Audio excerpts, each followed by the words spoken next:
کہ ہمارے جو پولیس آفیسر ہے ان میں اگر دم ہو تو کوئی وہاں پہ غلط کام نہیں کر سکتا، وہ کسی کو نقصان نہیں پہنچا سکتا، کوئی کسی کو مذہبی طور پہ پریشان نہیں کر سکتا۔ اب یہ جو بندہ پکڑا ہے، اس سے جب وہ پوچھیں گے کہ آپ نے یہ کیوں کیا، اسے 100% آپ جا کے اسلام کے بارے میں سوال کر لیں، اس کو وہ بھی نہیں پتا ہوگا کہ اسلام مذہب کیا ہے۔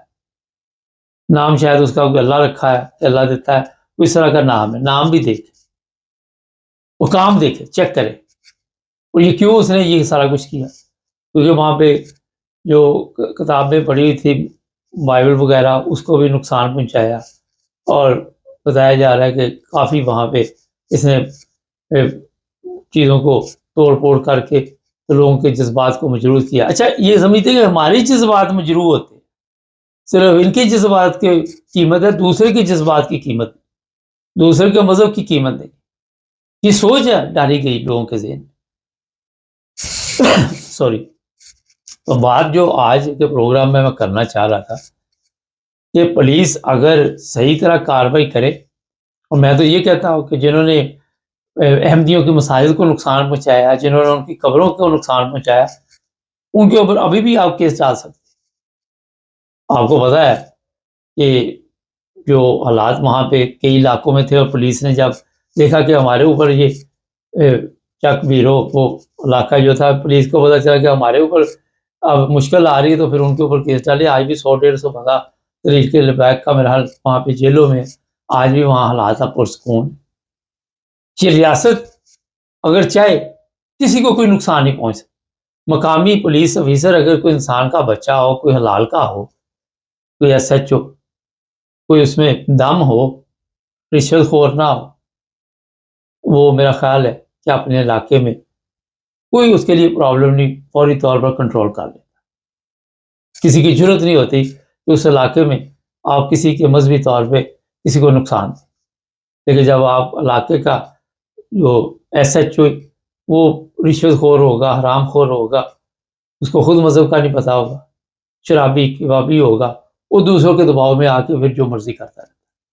لیکن تعریف انہی لوگوں کی جاتی ہے جو بالکل اچھے طریقے کے ساتھ اپنی ڈیوٹی بھی دیتی ہے، اور جب کوئی ان کے لیے کوئی سوالی بن کے آئے، کوئی ان کے لیے قوانین سب کے لیے برابر ہوتے ہیں، تو وہ اس کی بات سنتے ہیں اور اس وقت فوری طور پر عمل بھی کرتے ہیں۔ یہ یورپ کیوں کامیاب ہے؟ یہاں کسی کی سفارش کی ضرورت نہیں۔ آپ پولیس اسٹیشن جائیں، آپ بتائیں میرا یہ مسئلہ ہے، وہ ایک پولیس والا ہوگا، وہ آپ کا کیس لے لے گا، اسی وقت ایف آئی آر درج کرے گا۔ یہ نہیں کہ یہ کرو وہ کرو پھر ایف آئی آر درج کریں گے۔ یہ آپ کا رائٹ ہے، آپ کا حق ہے، اور پھر اس کے اوپر کارروائی بھی کی جائے گی۔ یہ نہیں کہ کارروائی نہیں کی جائے گی۔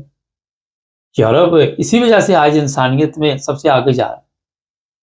یہاں پہ آپ کو عزت و احترام کے ساتھ بلایا جائے گا، عزت و احترام کے ساتھ بٹھایا جائے گا۔ کل پاکستان میں کسی سے بات ہو رہی تھی، مجھے کہتے آپ پاکستان نہیں آتے۔ وہ میں کہ جس کنٹری میں انسانوں کی عزت نہیں ہے، رسپیکٹ نہیں ہے، پولیس والے کے قابو کو آ جائے، اس کو تشدد کا نشانہ، گالیاں کسی بڑے آدمی کے، تو میں نے کہا وہاں کیا لینا جانا، جب ہم یہاں پہ عزت سے بیٹھے ہوئے اور سکون کی زندگی گزارے تو کیا کرنا پاکستان۔ وہ کہتے جی ہم آپ تو یہاں پیدا ہوئے، یہاں رہے۔ میں نے کہا ہم 20 سال وہاں رہے تھے، 40 کے قریب یہاں ہو گئے، اس کا مطلب زیادہ وقت تو ہمیں ادھر ہو گیا۔ پاکستان بڑا زبردست ملک ہے، یہ نہیں ہے میں کہہ رہا، مگر وہاں کے قوانین، وہاں کے جو وہاں کا سسٹم ہے وہ ربش، بالکل بیکار۔ آپ دیکھ لیں جو حالت وہاں پہ آئے دن میں بتاتا رہتا ہوں، کبھی کسی کے ساتھ ظلم، کبھی کسی کے ساتھ ظلم، کسی کی فریاد نہیں سنی جاتی، پولیس اسٹیشن جاؤ، کسی کو مذہبی طور پر پریشان کیا جاتا ہے، کسی کو ذاتی طور پر پریشان کیا جاتا ہے، جس کے پاس طاقت۔ آئے دن آپ کے پولیس آفیسر پکڑے ہوتے ہیں، اور ان کے کارنامے ایسے ہیں جو آپ سوچ بھی نہیں سکتے۔ یہاں مجھے وہ واقعہ یاد آ گیا، وہ کراچی میں رینجرز نے جب ایک نوجوان بالکل اس کے بعد کوئی چیز نہیں تھی، تو اس کو گولیاں 6 رینجرز کے بندے تھے، انہوں نے مار دی تھی، بعد میں عدالت نے انہیں بری کر دیا۔ تو جس ملک میں یہ حالت ہو، نہ رینجرز سے آپ محفوظ ہیں، نہ پولیس سے محفوظ ہیں، نہ کسی ادارے سے محفوظ ہے، جہاں پہ چور بازاری، حرام خوری اور 2 نمبر کام کا دھندا صبح سے شام تک چلتا ہو، وہاں کیسے انسان رہ سکتا ہے کسی تعالیٰ؟ آج ہی میں دیکھ رہا تھا وہ اپنا DGI/SPR کا بیان پاکستان کے متعلق. آپ آج وہاں کسی ملک سے ذرا وہ کہتے جی پاکستان جو ہے وہ اللہ کی طرف سے یہ نام ہے. بھی نام تو ہے لیکن آپ نے نام کی قدر نہیں کی. ان کا خلاصہ یہ تھا. آج مختلف ممالک کے ویزے آپ کھول دیں, میں دیکھتا ہوں کتنے لوگ پاکستان میں رہتے, آپ کو پتہ چل جائے. مصیبت یہ کہ دوسرے ملک والے بھی ہماری حالت دیکھ کے وہاں آنے نہیں دیتے. وہ کہتے کہ یہ یہاں پہ کیسے آئیں گے, جب آئیں گے تو ہمارے لیے مشکل پیدا کریں. یہی وجہ ہے, صرف پاکستان کا مسئلہ نہیں, پوری دنیا میں زیادہ اسلامی ممالک جو ہیں ان میں یہی حالت ہے. سیرین ہے, یہ دوسرے عراقی ہے, ایرانی ہے, یہ سب یورپ کیوں بھاگنا چاہتے؟ اگر ہمارے ملک اتنے ہی لوگوں کے لیے, جس طرح میں بتاتا رہتا ہوں کہ لوگوں کو تحفظ دینے میں کامیاب رہتے ہیں, لوگوں کو عزت دینے میں کامیاب رہتے, تو لوگ کیوں باہر بھاگتے؟ یہ جناب پاکستان جو ہے نا, یہ امیروں کی دنیا ہے, فراڈیوں کی دنیا ہے. سب سے بڑے فراڈی آپ کو وہاں پہ ملیں.